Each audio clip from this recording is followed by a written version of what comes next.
Hello and welcome to a special Monday edition of X-Play XL. I'm Adam Sessler. Yes, you are, and I'm Morgan Webb. We are coming to you from the G4 studios in Los Angeles with a full 1-hour show. Now, coming up, X-Play goes hands-on with Street Fighter 4 and put those old thumb calluses to good use in our exclusive 2-part demo. Find out if the home experience that was 8 years in the making lives up to the arcade classic you know and love. Then we go all access with Skate 2 and learn about the big changes coming for those who love to free skate. Plus, get this, we got some FaceTime with Wright, creators for The Sims and the world-renowned Wright Minute. And we'll go hands-on with the Conduit for the Wii. Don't miss our world premiere exclusive look at this first-person shooter. But first, let's send it over to Kristen Adams. She's here to tell us what's coming up in today's Gaming Update. Thanks, Adam. Coming up, we'll take a look at brand new gameplay for BioWare's upcoming MMO, Star Wars: The Old Republic. See if the Force is strong with this highly anticipated title. Plus, Epic is unleashing 3 new multiplayer maps for Gears of War 2. Find out if this new map pack is worthy of your $10. Next, new info on Guitar Hero Metallica. We've got the latest details on what could be next year's biggest music genre video game. Finally, is the Need for Speed franchise in peril? Be here to see who might be forcing this racing title in for a pit stop. We've got all the details and more coming up. But now let's go back to Morgan. Thanks, Kristen. Now, it's hard to believe that it's been almost a decade since a new proper Street Fighter sequel has been released. In just a few months, a whole new generation of players will get their asses handed to them, and we're about to go hands-on to see what's in store.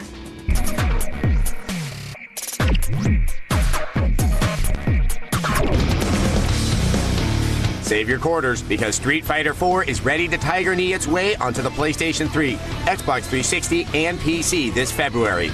The game features a revamped visual style, upgraded fighting mechanics, online play, and a monster lineup with old favorites and new competitors. Joining us today for this special look at Street Fighter 4, Capcom's Seth Killian. Thank you so much for dropping by. Thank you for having me. Okay, let's first take a look at the art style. This looks totally different than what we've seen before. Why did you guys decide to go with this art style?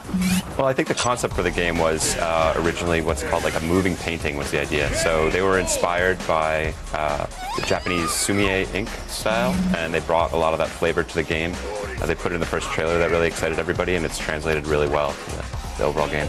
People tend to not like changes. Were you guys worried at all that people were going to be resistant to this? Yes. No, I mean, I was definitely one of those people initially. Those were my concerns as well. And people have reacted really great, though. So, I mean, this is an important game to a lot of people. It's part of their legacy and their youth, and we wanted to respect the franchise. Why did you guys stick with 2D? That's part of it. So, right. I mean, we wanted to bring the graphics 3D because we think we had a chance to really make the game look amazing. But as far as the gameplay goes, 2D is what makes Street Fighter so impactful. It really pops. It moves in a very sort of precise fashion that I don't really think is possible with fully 3D dynamics. So we've stuck with the 2D, and people have been really happy. So you have to make some changes, otherwise it's not actually a new game. But so you've added some characters. How do you go about creating a new character for a beloved franchise? Well, I mean, we're trying to respect some of the zany martial arts traditions out there. So Lucha Libre was definitely a big, our producer Yoshinori Ono is a big fan of Lucha Libre, so we brought in one of those characters. But sort of a combination of serious and jokey characters from around the fighting world. And how do you balance those characters? I mean, it's a magic voodoo art, I'm sure. It is. It really is a dark art. But they work very hard. We're very lucky to work with a lot of talented testers, and we take the time. Now, a question we keep hearing around the X-Play offices, we have a lot of fighting game fans here. Why don't we see any Street Fighter 3 characters on the roster? Well, this game actually takes place between Street Fighter 2 and Street Fighter 3, so a little bit out of order there as far as the numbers go, but that's part of why you haven't seen the Street Fighter 3 characters, because chronologically they're not around yet. Okay, so this game also is going to have more fighters than the arcade version. Who can we play as? Well, we can play as Sakura, for instance, or Dan, Gen. A lot of the alpha characters we've seen will be making an appearance. Cammy as well was a fan favorite. She won our fan poll. She is a fan favorite. Yes, indeed. So we had to have her in there. So I think there's a lot of fun new characters to play. Okay, so what are some new gameplay aspects that we're going to be seeing? So one of the new gameplay aspects is what we call the focus attack, and it's just done with middle punch and middle kick together, and you basically sort of gather up your power, and it can become an unblockable attack. And it's a ton of fun because it's a great mechanic that's really flexible, but anybody can do it the first time they play the game. And so we think it's going to be a great sort of learning curve for new players, as well as it's very flexible, so advanced players can do a lot of very tricky things with it, but anybody can play it and do it the first time they touch the game. And then how's the counter system going to work? The counters, there's a lot of variety for counters. So you can use things like the focus attack for counters. There's super moves, there's ultra moves, all sorts of things like that. A lot of flexibility for the player. And are the console version and the arcade version, are they going to have a lot of differences, or are they going to be essentially very similar? They're going to be very similar, but of course the console version will have not only more characters, but some additional gameplay modes, single-player challenges, as well as online multiplayer as well. And are people going to have to get the sticks to be able to play this game properly? That's the way I would do it. I mean, I grew up in the arcades, and the sticks, to me, we've really worked hard on them. I think they're going to be a special addition to the game that anybody wants to take to the next level. I have a very important question. Is the final boss named after you? That's what the producer tells me. So that's my own little part of Street Fighter history. Do you think the producer's just flattering you, or do you think that it's an homage? Hey, I'll take it one way or the other. You've played a lot of Street Fighter. I have played a lot of Street Fighter. Yeah. Played all around the world at every level, and so it's whether it's me or not, it's an honor to have my name in the game. All right, thank you so much for joining us. We're going to continue this exclusive look and have more brutal combos with Street Fighter 4 later in the show. But first, let's send it over to Adam. Now, when I think of first-person shooters on the Wii, my mind goes back to the console's debut in Red Steel. Man, I'll buy anything at launch. A couple of years later, it seems that the team at High Voltage have finally figured out how to make a solid shooter specifically for the Wii. Here's our first part of an exclusive world premiere hands-on look at the Conduit.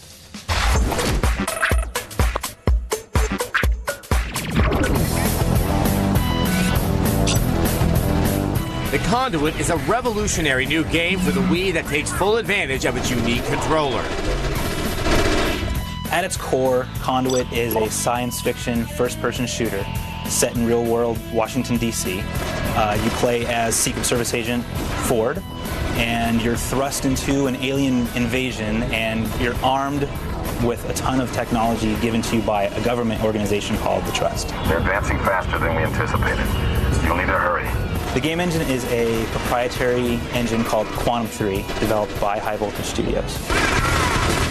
Developers have designed special moves tailored to the Wiimote. They have really taken a lot of the things unique to the Wii and their controls and integrated into the game. So when you throw a grenade, you toss a grenade, and you can toss it far, toss it near. So you're just really in this fast action. You throw a grenade over here, shoot a guy over there. It's really great. And a lot of the weapons are very unique. So you're holding your Wiimote, you're shooting at a guy, you can twist and turn the Wiimote to make some unique weapons. You can jab your Wiimote to do a melee attack. There's a lot of really cool stuff that they're doing with the uniqueness of the Wiimote. You can't get on a regular controller.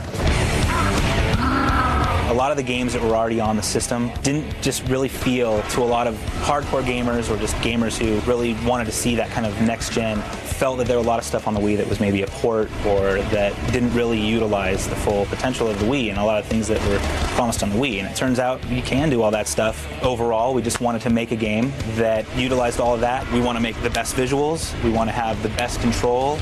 We just want to make a game that a lot of people we think have been waiting for a very long time. Bringing stunning visuals and new ways to use the controller, the Conduit is a new step in Wii gameplay. You guys are looking to get your hands on Conduit in spring of 2009, so it's just right around the corner. The wait is worth it. With the economy on life support, getting another roommate might seem like a great way to cut costs and, eat. And when that prospective roommate actually moves in, everything might seem okay. But that's when reality kicks in. In the early 21st century, Radical Entertainment began work on a top-secret project known only as Prototype.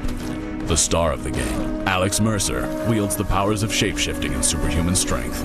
He is also an enormous a-hole. These are his untold stories. What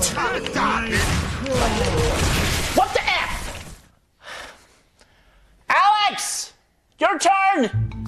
Oh my God! Holy crap!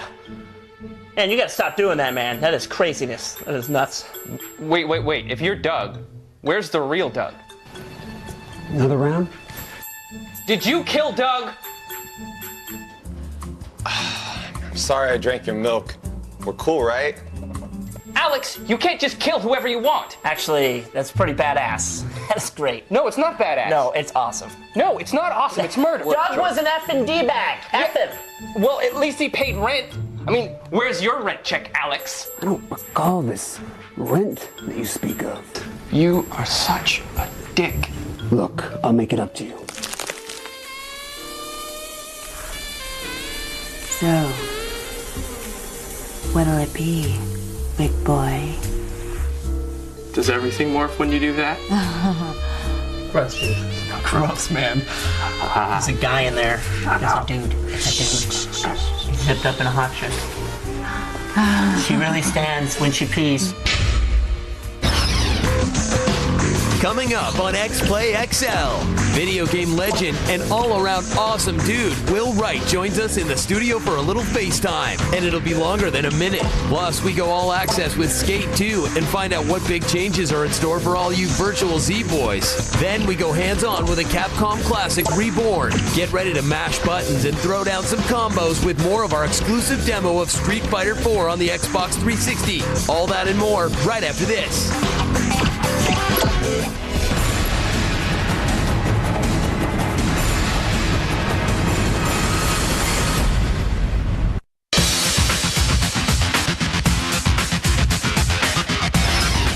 Welcome back to X-Play XL. Now, Will Wright makes games, races cars, and knows more about Russian space travel than you ever will. He also was the mastermind behind one of the year's most talked about games.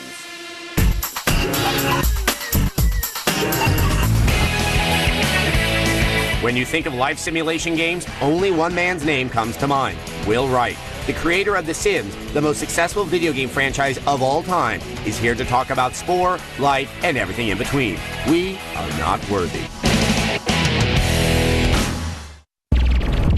It's a pleasure to introduce our guest today, Sims and Sport creator, Mr. Will Wright. Thank you so much for coming by. Have we given you enough accolades yet? Yes, plenty, thank you. Okay, so one of the most popular games out there that we see are violent. We're talking about Gears of War 2, where blood goes everywhere, but then the games you make tend to be a little bit more whimsical. I mean, why do you design games that way?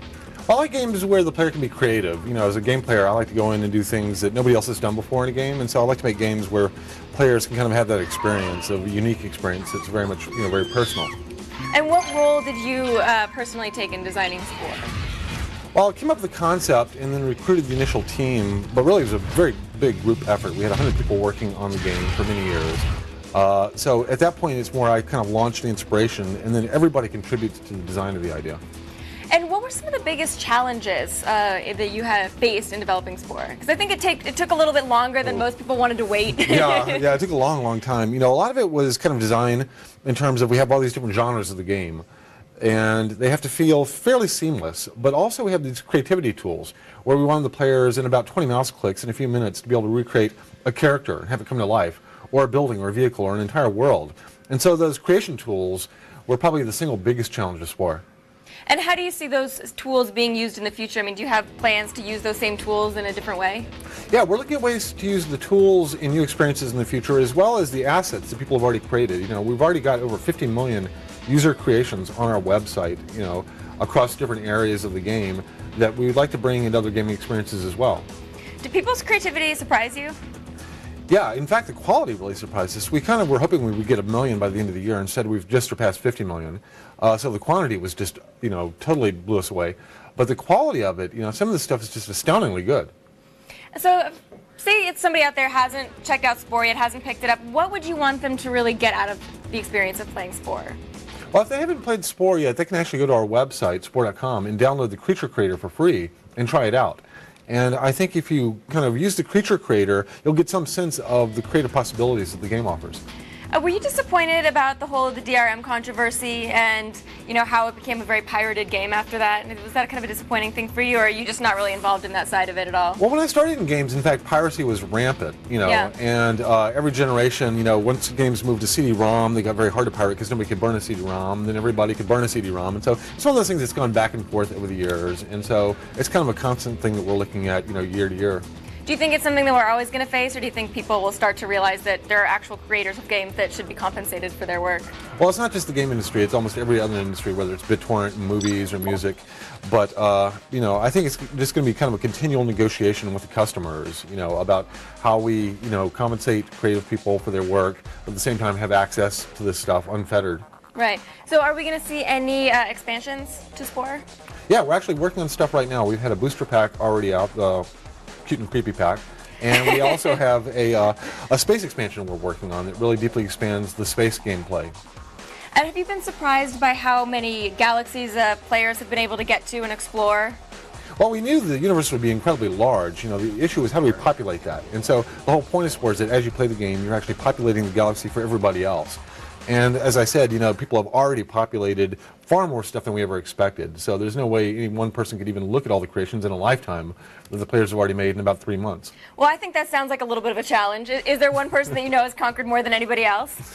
Oh, I haven't tracked that. I mean, we probably could find that out. We capture a lot of telemetry on the players because we're always studying what the players are doing. We want to learn, what's motivating them, how far they're succeeding, where they're hitting brick walls.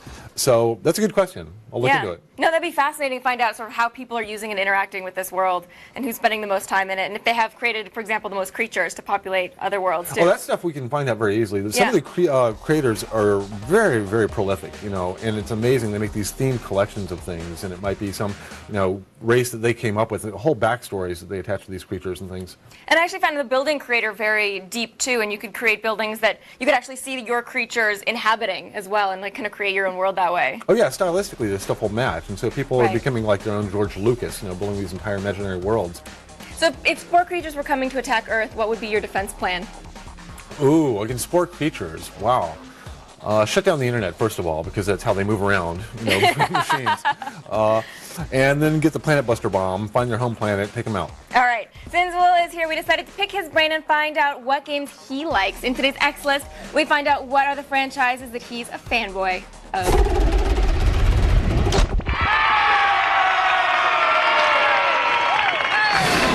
Okay, coming in at number 5 is Microsoft Flight Simulator, the company's longest-running franchise. It's a little complicated.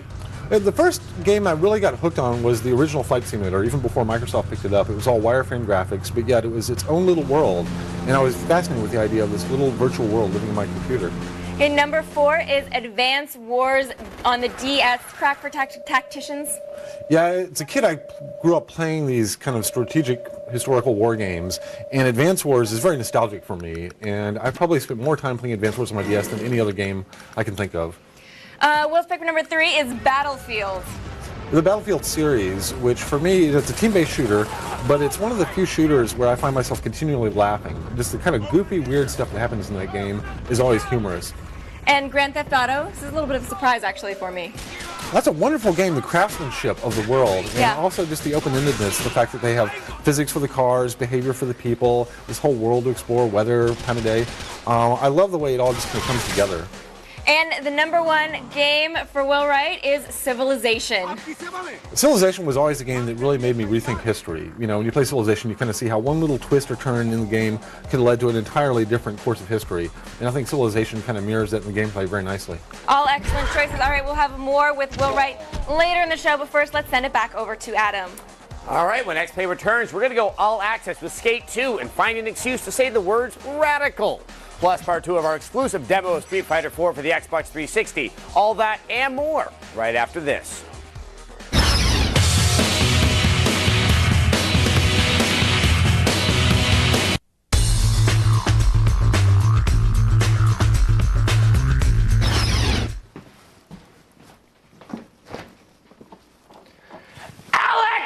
Alex Mercer, superhuman star of the game Prototype, escaped from an experimental scientific facility. He now lives in an apartment with 2 ordinary D-bags. These are his untold stories. Really, the only reason we got him as a roommate was because of his superpowers. How awesome is that? He can absorb people's abilities and memories. Now, how am I supposed to teach you if you don't have a guitar? Oh. You'll see.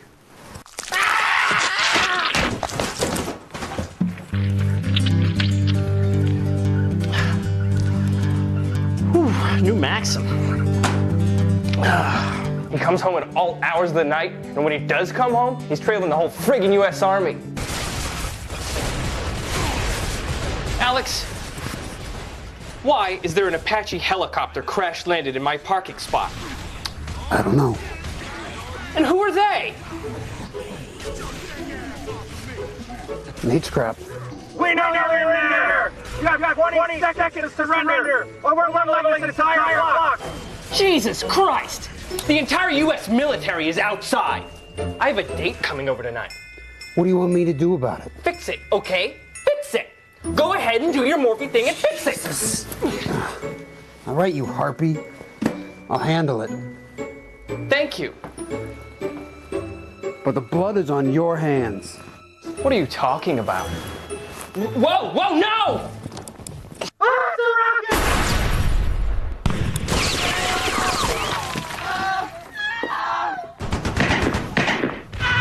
Cool, new Maxim.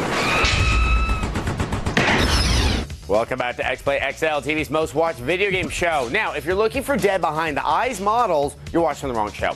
I don't know about you, but I need the news fed to me intravenously throughout the day on this slow drip.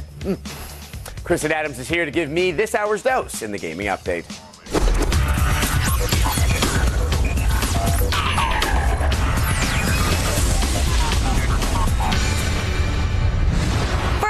BioWare, the highly acclaimed developer behind the upcoming MMO Star Wars The Old Republic, has released a new documentary video which reveals some Force-powered real-time pre-production gameplay.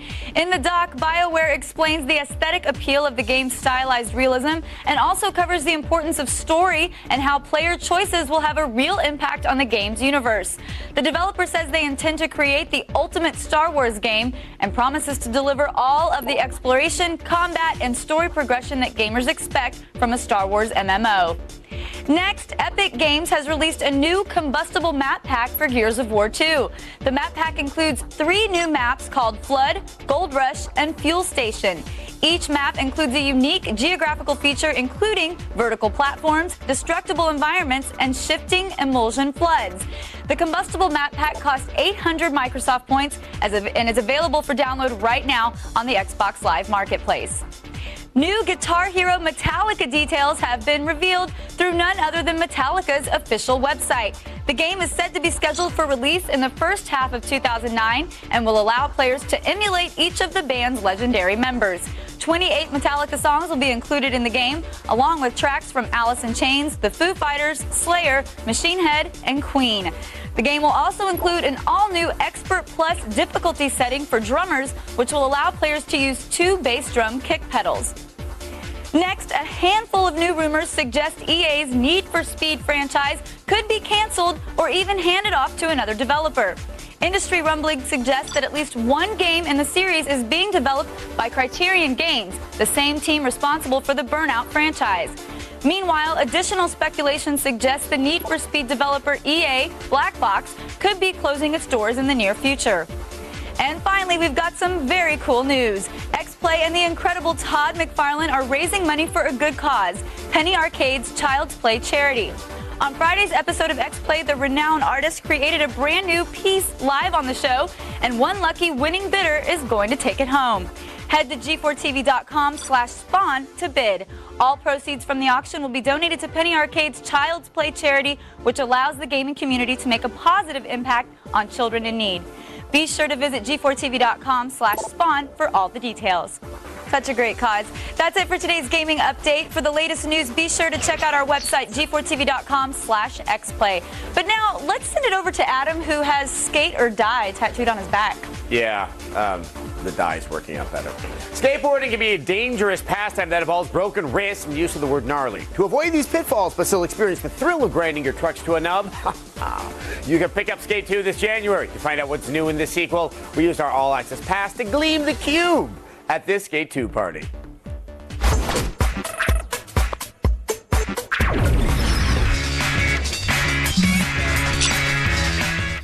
It's hard to skateboard when there's snow on the ground. Thankfully, Skate 2 will be out just in time to save you from total cabin fever. You know, virtually speaking, of course.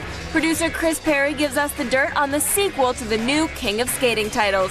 The story of Skate 2 really is the comeback. You rose to fame, you became Skater of the Year, you did all these things. That was 5 years ago. 5 years have passed. And at the same time, the city that you left behind, it's changed. You do your comeback and also you help rebuild the scene because it's changed so much. The city in Skate 2 isn't the only thing skaters will notice has changed. So has multiplayer. People free skate a lot. What we've done this time is we've added free skate activities. So it just gives a little structure, like for the people that are kind of like, well, we're skating here together in this skate park. What is there to do? We've put in some extra challenges. I think there's like 150 free skate activities, and they're all cooperative, so they're not competitive. If you want to compete, we still have our competitive modes. You can go and do all those things. But you know, for those people that are kind of like, just, hey, we just want to hang out, it's not about being competitive all the time. Now we've added a little bit more structure to that. A skating game is only as good as the skaters who populate it, and Skate 2 is no exception. We've been blessed with amazing support from EA, and they just said, you know what? You guys pick the skaters that are right for skateboarding, for this game, for what you guys are doing for the franchise. And so it was a dream, you know, like a bunch of us are sitting around like, you know, who's your favorite skater? And they've all been really cool to work with, so it's surreal. As a lifelong skater, you're just kind of like, wow, I'm getting to hang out with these dudes, and then you record them and stuff like that. I get recognized more from being in this game than my 15 years of being a professional skateboarder, you know what I mean?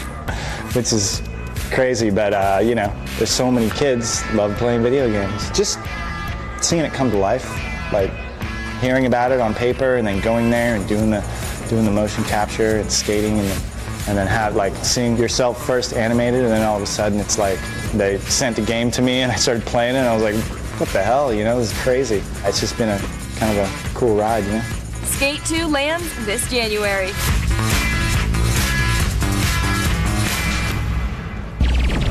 When X-Play XL returns, we get more FaceTime with gaming legend Will Wright, the creator of Spore. Plus, someone will probably be kicked in the head during our exclusive demo of Street Fighter 4. We'll be right back.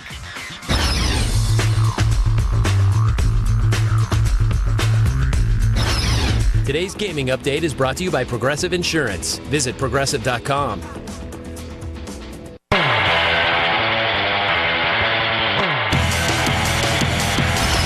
Mercer, superhuman star of the game Prototype, isn't hunting down the people responsible for turning him into a terrifying living weapon. He lives with two barely tolerable jerkwads. But a new force is about to disrupt the balance. Gary is our new roommate, and I love him. He owns every season of Scrubs. He cares about his clothes. He even said we could start working out together. I'm gonna pump it. 2 words. Pays his rent on time with cash. I'm just waiting for him to screw up. One time.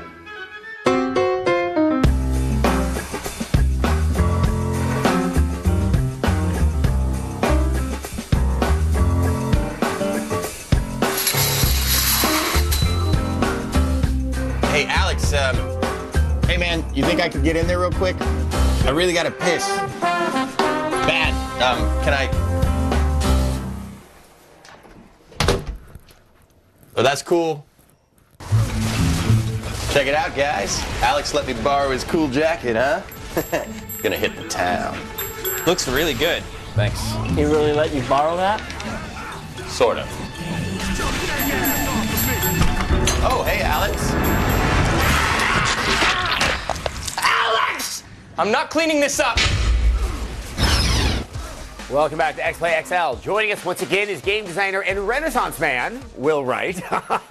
Thank you, Adam. Now, one question I've always had, when I'm playing The Sims, when I'm playing Spore, there's always that issue, is it a game or is it more of a toy? Is this something that you wrestle with yourself? Well, I think the term game is fairly restrictive. You know, I'd like people to be able to play with these things however they want to. So I think something can be a toy and you can turn it into a game if you want to impose your own rules, goal states, etc. on top of it. But in fact, I think toys are actually inherently more interesting because they can be used as games, but also used as just like exploring play. Now, when I guess Spore really is a little bit closer. It has more game elements because, as you said, like you're sort of drawing from various genres. Yeah. Inside of it. I mean, was it fun kind of trying to sort of simulate more traditional types of games out there? Well, Spore's a good example because I think we take a lot of things in Spore, like a planet, and we say, okay, what if I had a planet that was a toy? What kind of things would I want to do with it? We take those activities that I might want to do with a planet, and then we kind of spin that into the gameplay. And looking at every level in Spore, we're going through, like, Cell, the microscopic thing, all the way up to this, giant galaxy. And every level suggested kind of a different type of gameplay, which is why the different genres exist in Spore. So not only are you kind of progressing through life as it advances, but you're also replaying almost the history of the video game industry. Every genre is actually almost in order of when it really appeared in the game industry. Really? You're absolutely right. I didn't even think about that. Now when you're putting the game together, especially with the space part at the end of Spore, how do you try to deal with the idea that anybody could be doing anything that is going into the game? The game needs to still, work and be able to accommodate that. I mean, how do you work on something that massive and not go stark raving mad? Oh, you do go stark raving mad, actually. Oh, well, that's about 6 months before you ship the game is when that point is hit.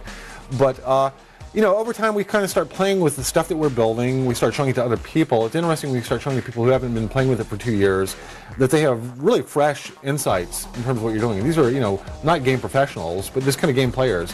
And some of them even non-gamers. We bring them in and say, here, make a creature. And it never occurred to them that they could ever do that in front of a computer. But when they do it, they start saying, oh, I wish I could take my creature and do this, X, Y, and Z with it. And so then we start thinking about, oh, okay, in the gameplay, let's give them the opportunity to do X, Y, and Z with that creature. So we learn a lot, I think, not just from playing with these things ourselves, but also exposing other people to them. Now, in terms of exposing other people to games, obviously The Sims did a wonderful job of that, and Sims 3 is on its way to coming out. How involved are you with the game, and what's kind of the new direction that the franchise is taking? Well, The Sims 3 is really going into a much more seamless open world than The Sims 2 was, and of course much deeper type, into the personalities of the characters. But I've been totally head down focused on Spore, and so for me it's more like I take a look at The Sims 3 every now and then just kind of see how it's going, but it's kind of more of an outside view for me at this point. Now, obviously you haven't been working on Spore. Spore did come out. We do know that you're still working on some elements that people get to take advantage of in the near future, but have you had a chance to sort of relax and play some of the other games that have come out in 2008? I've had more time to actually sit back and start playing other games, which I enjoy doing all the time. Just kind of finished the Battlefield Heroes beta. I'm going to dig back into Grand Theft Auto 4 probably, that I got about halfway through on the missions, and things like that. A lot of games on the Wii. I love some of the experimental games on the Wii and stuff. Now, are you starting to see sort of a new trend emerging for this era of video games? Well, I think there's a trend toward accessibility. We're starting to see a wide diversity of games. Games used to fall into very narrow categories. They were either about military history or sports or kind of Dungeons and Dragons. Now we're getting games that appeal to average people. And some things that feel more like toys than games. You look at something like the Wii Fit or whatever. Right. These are games that my mother would probably be interested in at some level. So I think that diversity is really good for the industry. We're actually kind of now starting to nurture and build the next generation of gamers. Now, that one day might be playing hardcore games. Exactly. Now, obviously, you bring in so many people with your games. I mean, The Sims speaks to that, so well as the SimCity and Spore. Do you sort of see this as that gateway game, as it were, that they will? I know she didn't say gateway drug. Yeah, exactly. Yeah. Okay. But do you then expect or have a thought of them moving on to the more traditional games that we've seen in the past couple of decades? Well, yeah, when you think about it, like imagine film. A lot of people see 1 or 2 films a year, 3 or 4 maybe. Some people see 30 or 40 films a year. It's kind of a characteristic curve. In the game industry, it was more like we had the hardcore gamers, that would play 10 or 20 games a year, but very few people on the casual side. So once we get more people coming on the casual side, that doesn't mean that they're all going to become hardcore gamers, but fairly large slice of them will. And so we're basically kind of building a sustainable ecological pyramid of these people. Well, it also sounds like that you see the game industry staying rather healthy during what's obviously is some difficult economic times for a lot of people out there. Well, I think games as an entertainment kind of art form are really high value, really. When you look at how much money you're spending on a game and how many hours of enjoyment you get from a really good game compared to what it might cost you to go to a movie at the theater, people are starting to realize that, hey, these are actually a pretty good value for my entertainment dollar. Now, one of the best things that's happened on the show all year long, I think, was our Will Wright Minutes, because I was both informed and entertained, and it involved you. Okay. I feel like putting you on the spot right now and seeing if you would do one for us live right here on our set. I'd be happy to. Okay, what's the topic? Dolphins. Okay. take it away. Dolphins with Will Wright. Okay, dolphins are like really cool. We kind of know how dolphins live underwater in these social systems, and one of the things that's interesting about dolphins is the way they have this sonar, and they actually see things by sending out these echolocations. And we're kind of familiar with that idea, but they can actually take the return echo of an item, like let's say they're echoing some particular thing. They can remember that return echo and go send that return echo to another dolphin. So they can actually speak in pictures to each other. One dolphin can show another dolphin what he just saw, and that dolphin will perceive it as a picture. And so their intelligence is of a sort that we can't even really comprehend. And it's in really interesting dimensions perceptually. Well, also, your intelligence is something that I can barely comprehend. I would only say, hey, dolphins are just nature's porpoise. So, Right. Anyway, Will, it is always a pleasure to see you. Oh, You're my always pleasure. making me think a little bit more and playing games in new ways. Thanks for inviting Thank you me. very much for coming by. And with that, let's take it back over to Morgan. When X-Play XL returns, we go hands-on with Street Fighter 4. The classic series has a whole new look, and you can see it provided you sit through these commercials.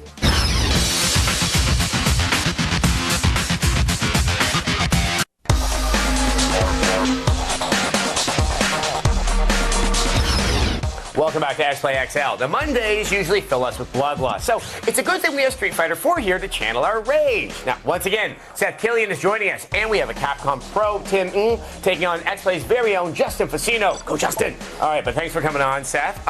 You know what I first want to talk about is the animation in this game is unlike anything that I've seen. A huge issue, especially with fighting games, is trying to link those animations based upon what the player's commanding, and here it is absolutely fluid. What is happening here that really does not seem to happen in any other fighter? We took the time to do it right, basically. This game was made with a lot of love. Daigo Aquino, who is the art director on the project, hand-created all these 3D models, and they really spent just a ton of time on the animations. And I actually talk about when the game was first being developed, it would run a little slower, and that was my favorite time because I could watch all the beautiful frames of animation one at a time as it was all happening. Now, sort of with these frames of animation, it's not just say, here's the foot's on the ground. I've commanded the foot to go here, and it just goes right there. I mean, I almost want to say it's hand drawn, even though it's not really. But what is unique about their approach? That is what they did. So they actually went through and thought about it, and a lot of these are sort of unusual or cartoonish positions. And the body positions changed, but they really just went through and did all the sort of interstitials and did them with care to make it look as good as it does. But one thing I have noticed is that people who may not be fans or that familiar with the franchise, just by virtue of how good the game looks, they're interested in the game. Although there are many people out there, yourself included, that could just kind of hand them their ass for breakfast every single morning. How are you trying to address that balance, to serve the needs of the hardcore players, but try to get a new generation of Street Fighter fans on board? Well, we're just trying to have everybody remember what's so fun about fighting games, getting together with your friends and throw down. And this is a return to the Street Fighter 2 roots in a lot of ways as far as the mechanics go. So I think people that haven't been playing fighting games for the last 10 years and kept up with all the crazy combos and techniques will really be able to pick up and play this game for the first time and get right into it. And the new focus attack, you can do it the first time you play the game. It's just pressing 2 buttons. And I think people are going to remember what's so great about fighting games as soon as they touch it. Now, does the single player kind of offer a learning curve so newer players will be able to sort of grasp concepts inside the game? It definitely does, and there's some great training mode tutorials in the game as well that can take you through the basics of 2-in-1s, combos, and that can get really advanced if you want, or it can also just teach you the basics of how to get your feet up with the game. Now, obviously, especially for many people here on X-Play, it's all about that online. It's finding those people like you and seeing how good you really are. What's the matchmaking going to be like in the game? It's going to be great. So actually, we've been playing against the development team in Japan, and it's almost like they're playing next door. So I've been really excited when I first played that. I was like, this is going to be great. Which I have to say, the Super Street Fighter 2 Turbo HD Remix has definitely demonstrated that a fighting game can be played online. Yes, so we've been very pleased with the way that's turned out, and I think we've made a lot of progress in our online experience. Now, another important part of that online experience would be a stat tracker, because what good is it being awesome if you can't tell the world that you're awesome? How detailed is that going to be? It's going to be really nice. So we've learned a lot from what we call the battle point system, which is done on arcade cards in Japan. So the game's been out in arcades for a while in Japan, and you get a little card that tracks all of your stats and your wins with the different characters, and there's been a lot of learnings from that, so we're going to incorporate some of that to the home version as well. Now, as sort of a master Street Fighter player, what's your personal favorite character, and what is some advice for some people out there to, take on a new character and really do some damage with it? Oh, right now I'm really loving Rufus, who's sort of the big boy amongst some of the new characters. He's kind of a fat guy, but he's actually the fastest character in the game. So don't let looks fool you, and I suggest going to his dive kick frequently. It's really fast, keeps the pressure on. All right, now, when is Street Fighter 4 going to be hitting store shelves? February 17th. Oh my, I cannot wait. I bet there's some exciting stuff that's still going to happen between now and then. I can't wait to see it. Seth, my pleasure. Thanks so much. Now here's a peek at what's coming up tomorrow. Tomorrow on X-Play, stolen console exclusives, heated lawsuits, and hot alien sex. Don't miss our look at the news stories that rocked the gaming world this year. It's our top 10 of 2008. And on Wednesday, we've got a special hour-long XL episode taking you inside Resident Evil 5 with an extended world premiere demo that will have you on the edge of your seat. And later in the week, we've got even more exclusive demos of 2009's most wanted games, Infamous for the PS3, and the Conduit for the Wii. And it's all leading up to Friday when we unleash the exclusive world premiere debut of Mad World gameplay. This is the only place you'll be able to experience the over-the-top action. X-Play's an hour long every night next week. Don't miss a second. So it's a big honor to have Will Wright on the show today. It really is. I mean, there's that one feeling you want to quiver in your boots in front of him because, like, it's Will Wright, but really... No, but he's very genuine. He's a very genuine, nice man. And there's so many interesting things he talks about. Well, he really thinks about his games and that games should be toys and what qualifies as a toy and what qualifies as a game and how you can differentiate those two sort of more philosophically. And we know how he uses those ideas to create what he creates. I know, and it goes back to, I think, the big debate that people had about Spore is that we knew they were derivative of other game types, that they're more simplistic versions. But then, if you look at it from the toy perspective, it's just value add to it's just fun to tinker around with. Well, and the creature creator itself is just a toy. Yeah. I mean, it stands alone. It stands up alone very well. And now, of course, you can download it for free from their website, which is a lot of fun. So if you guys haven't actually done that, you should. It's just fun to play around with. It's so much fun to play around with, and the kids will love it, and moms will love it, families. Yeah. All right, up next, Attack of the Show. Hi, Kevin.